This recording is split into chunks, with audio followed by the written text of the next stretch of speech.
At first, I remember thinking like I need to keep it very separate, Mm-hmm. and I didn't want to offend anyone. And Father Gary Konechnik, I said to him, I just really wanted to pray with her. And he said, what happens if you do? And I was like, okay. So the next time I got the overwhelming feeling, I said to the woman, can we pray about this together? And she was like, oh yeah. Hello, my name is Lyric Walsh. I am a certified nurse midwife, and this is Dim Lit Path. Thank you so much for having me today.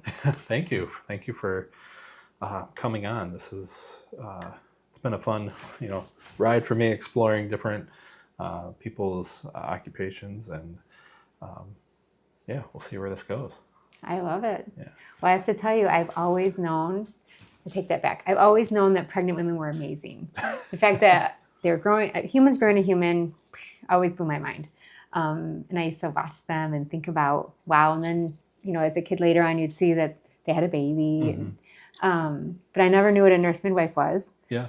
Even in college, I knew I liked science and anatomy. And so when I went to college and I was about 3 years in, I knew that I needed to finish up what I was going to do. I made an appointment with a guidance counselor, and he was out that day. But a woman who stepped in for him after we chatted a few minutes said, you're a nurse midwife. And I was like, that's amazing. What is that? Yeah. And it ended up she was a nurse midwife in the nursing program. So I switched my bio degree classes over to nursing, and which was a 3-year program. So my bachelor's took 6 years, graduated, and then kind of life took over. I got to work as a nurse when my husband went to chiropractic school. So what does a nurse midwife do? So a nurse midwife is an expert in like vaginal birth, but they care for a woman from puberty up through menopause. So annual exams, prenatal care, the delivery. You could see a nurse midwife for the entire pregnancy, deliver, and afterwards, and never see a physician unless there's a problem. And I love my physician colleagues, and they are great surgeons, they're great people, and I'm grateful that I have the opportunity to work at McLaren and do vaginal birth. Mm-hmm. Awesome. So, like, when you were a kid, was there something that like just kind of piqued your interest in this, other than just loving children and loving babies? The fascination of that human has a human inside. That's amazing. Interesting. So you said you went to college for this and you switched your degrees. Was there something that kind of was like a setback for you that made you think like, is this right for me? After having my first child, I was enamored with the idea, but also like, am I supposed to be a stay-at-home mom? Like the debate. And at that time, I was working as a labor and delivery nurse, waiting for my turn to go to school. So I really feel it was my calling. Like, obviously, I love being a mom. I love being a wife.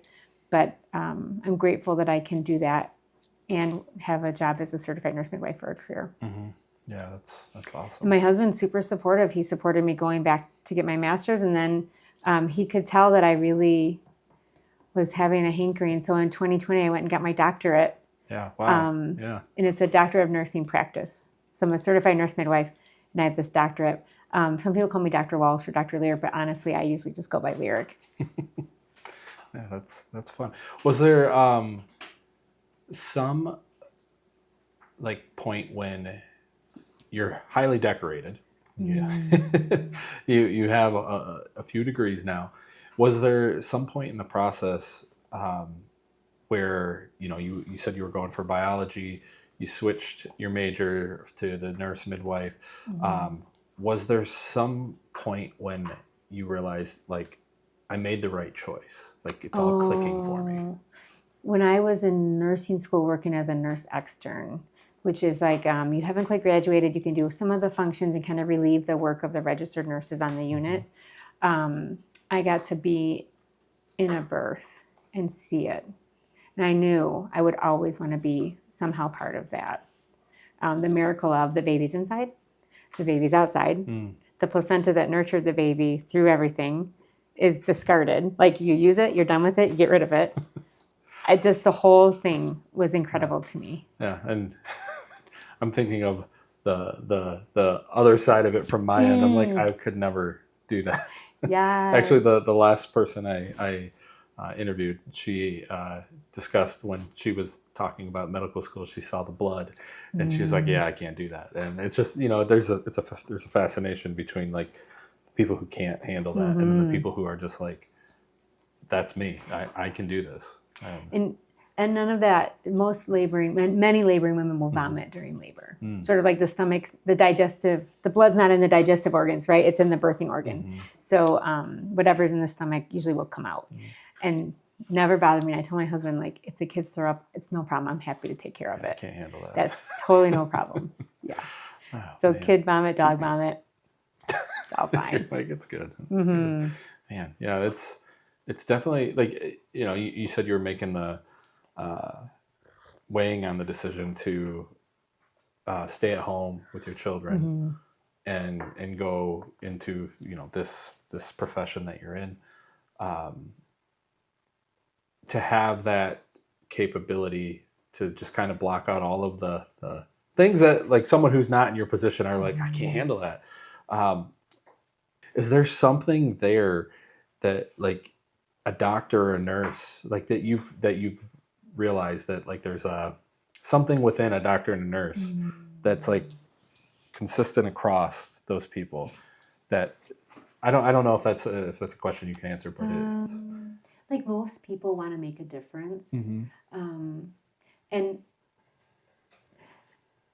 I think recognizing that you can do everything right and things can go wrong was a humbling and important step in my career where I was like, I still want to do this, knowing that I can do everything right and things can go wrong. I mean, that was the moment where it flipped for me, that I don't want to just participate in paternalistic medicine where I'm like, here's what you should do it. More, I've adopted over the years relationship-based care. I care about you as a human. I want you to have the best possible outcome. Here's what I'm seeing. Here's some options. What works for you? What do you think will work in your family life? And sometimes that's in the moment of the delivery of, this is what the baby's heartbeat's doing. These are positions we can do. These are steps we can take. What works for you? And then there's such an adaptation of they are the decision makers and I'm the guide. Like I'm on the journey with them. yeah. I feel that women find that empowering, that they can like tap into their innate, like knowing what's best for them. With here's some of the things that I'm aware of we can do. Does that sound good? Is there something else you want to try? Has really leveled up the reception I've had from patients or different women in their families, and it's amazing to see them take that on. And maybe just in a regular annual exam appointment, a woman will come in with a kind of a concern, and I'm like, I hear your concern. Here's what I know about it. We'll open up a computer and kind of, here's what the standard of care says we should do. Here's some more herbalistic, off the beaten path things. What works for you? Yeah. We could also do nothing. Like we could do all these things or nothing. What do you want to do? Because historically, sometimes women aren't listened to. And I for sure want them to feel heard. So I think everyone who gets involved in healthcare has the idea of wanting to be helpful or make a difference in someone's health or their life. I'm grateful to have come to this conclusion where women have given me feedback of that made it better. Even when things aren't great, they felt like they were participating in the decisions and they just had felt respected and honored. Yeah. I can affirm that. I've switched doctors a couple of times, and I've found one that's very caring and is more asking me what I want to do versus telling you. And that's I think that is a big difference in the doctor-patient relationship when you're a part of the decision versus being told this is your only option, which in some cases it might be, but it's Often it's not. yeah, yeah, that's interesting. Makes me think. But yeah, so I know you can't talk much about doctor-patient stuff, but was there ever a time in what you're doing where you're like questioning or you're thinking this is hard for me, or you're just like, I got this? No, for sure. I definitely, in the office, in the delivery room, will definitely talk to God throughout all of it. Like, what is it that you're trying to tell this woman? Like, give me the words to say what you want them to hear. And sometimes I'm quite surprised with what ends up coming out of vocalized. And sometimes I'm like, God, I think this baby is the right size. I think things are good. I need your help on how to position her, what to do next. And often it comes through, and next thing you know, the baby's coming. Yeah. There's definitely been a lot of research and training on how to spin a baby or how to decrease the C-section rate. And I'm grateful that information's out there. Yeah, it's interesting. So you mentioned your faith. How much has that played in your profession? Like, how much? All day, every day. Okay. Seriously. Yeah. You walk in, and I have to come from a place of humility because I'm meeting someone and they're sharing their deepest concern. And then I'm doing an exam on them in an area that's very vulnerable. So I'm always like thanking God for this opportunity, asking him, what's the next step you want me to do? So in every delivery, I pray and I thank Mary for coming into this delivery room. Yeah, I saw your statue outside. It's right there. How do you define success, and has that changed over time? Definitely. In the beginning, it was, okay, the book says A plus B is C. They're in labor, their water's broken, the baby's coming. And now the definition of success is when the patient says, I didn't know that it could be this great, or I didn't know. My last birth was so hard and traumatic. This one, I just felt relaxed and comfortable. Like, that to me is success. And I've had women who came in expecting a vaginal birth, they ended up at the cesarean and still said, I felt honored. That, you want a good outcome, of course, but I'm so grateful to have progressed in that way. Yeah. So like a lot of times if you ask that question to people, they'll say this is the only thing you can do to be successful. Oh. To me, hearing what you just said, it seems like you experience success based on the outcome of your patient. Yeah. And so you're continuously experiencing success over and over again. Yes. Which it's a different way to look at it. It's not about what you're doing. I guess I should rephrase that. It's not about like your role in this. It's about what is happening with the patient, which is a different way than what I've heard from many people. So that's interesting. And I'll be honest, sometimes women share things that are very heavy, and I can't carry that. I will get out of clinic and go to St. Matt's and just give it to Jesus. Like, this is heavy, this is hard, and I just can pray for them. Wow. Yeah. What keeps you motivated, and what keeps you grounded? Motivated. Different milestones are fun. I'm coming up on my 1,000th birth. Wow. So okay. I'm really excited for that. My coworkers brought 1,000. 100 balloons that we're going to blow up that day and get a photo. So that's fun. I like the team that I work with. I like the opportunity to bring in, like, hey, there's some new evidence. Can we make some changes? And the team's very open. My boss is very open to that. What keeps me grounded is recognizing you can do everything right and things can go wrong. Like just really staying the course, and it's not about me, right? Keep it about them. Yeah, I like that. Hearing that from a doctor saying it's not about you, it's about the patient. It's a good way to go about it. And if you're working towards better patient care, administration will listen. Your partners will listen. That's where all of our hearts, I feel like, need to be. Because again, we have a community in Flint that's really hurting, and a desert of love, I would say. So anything we can bring in to infuse that joy, it's a win. Last couple of questions I have for you. Is there any wisdom that you live by that you'd be wanting to share? The morning offering. The morning offering.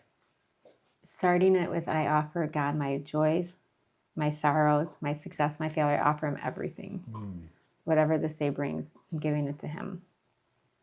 And that carries through the hard, the good. I mean, it just, that would be my suggestion. Wow, okay. Are there any mentors that influenced you along the way? Oh boy, for sure. Lori Glenn is a nurse midwife who was at Hurley in the 90s when I was a student nurse. And she's one of the midwives I used to sneak around the corner and like watch what she was doing and total fangirl her. And then I got to be she joined our practice back, like 2016-ish time. So I got to then be a coworker with her. Oh, that's cool. And then she was my mentor when I got my doctorate.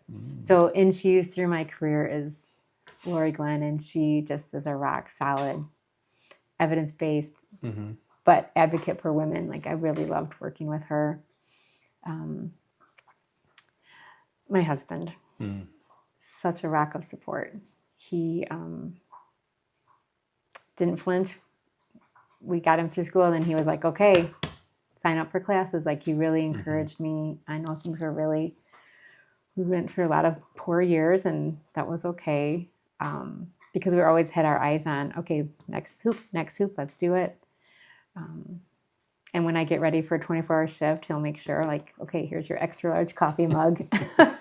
Here's a lunch. He's just really good to me. That's awesome. That's awesome. So I'm grateful to have that kind of a partner, because he'll listen to at the end of the day where I'm like, wow, what a day. To have someone just listen and let me debrief. So, hearing your mentors and hearing the faith you bring into your job, what brought that into it? I guess what I should preface with, I've been to a lot of doctors over time, and it seems like they keep that separated. But was there someone, or was there something that brought that together for you?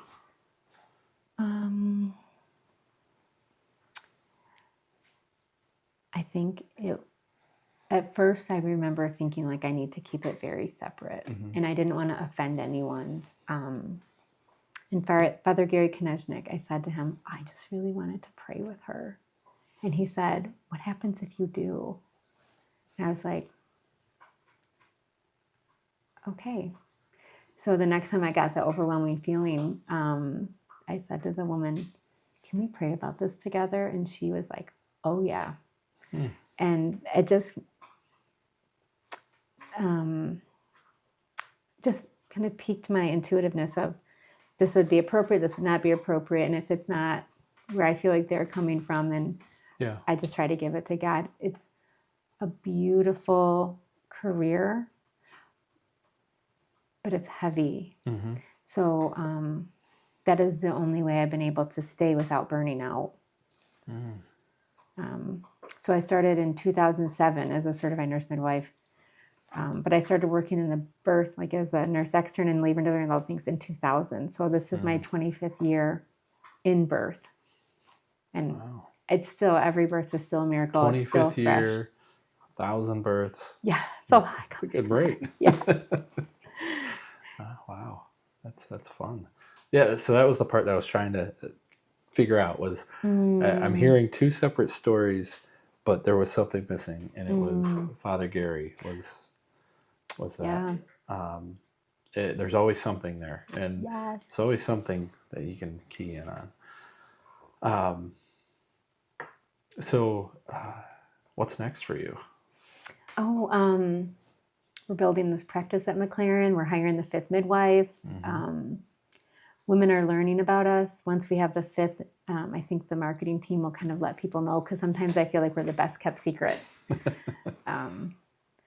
But yeah, gratitude. Just if I can keep doing this, I'm thankful. When it's time for me to be done, I'll be grateful then too. That's awesome. Okay, well, that's all I got for you. Okay. And yeah, I appreciate you sharing your story. This was, it may have been quick, but it's a good one. I think you hit a lot of good points on what you do and what it is. Because even for me, like I didn't necessarily, my wife has never used a midwife, so I was like, I didn't know what a midwife was. Sure. But also just learning how you bring both your faith and your profession together, and how that's changed from before to how you go about it now. It's I definitely think that's a story worth sharing. I'll tell you, I love St. Matt's, and the fact that to know, like, one of my patients goes there, so I see her, and then during the labor when we can pray a rosary together, like, I'm like, I can't believe I get paid to do this. I love this. Yeah, I remember when I had switched doctors, and I don't recall what brought it up, but at some point I told him what my religion was, and I had known what his was. We had people in common, but he's like, "Hey, I have a couple of relics. Do you want to pray with them while you're waiting?" And I'm like, Oh, wow. that was like, when he brings in the relics of Saint Therese of Lisieux's parents, and he's like, "Here you go," and I'm like. At first, it's like, what do you do? It's Right. like, yeah, well, you pray, but it's like usually when you're waiting in the doctor's office for the doctor, you're like, come on. No one's But bringing you relics. He's like, here's relics. And it's like, oh, wow, okay, this is a different way to go about it. So I appreciate I'm one of the few that or maybe not one of the few, but I'm one of the people who do appreciate the bringing the faith into the profession. And I think it definitely helps the patients, and it opens up a different world that people are missing. The divine healer. All right. Well, thank you. Yes. Cheers.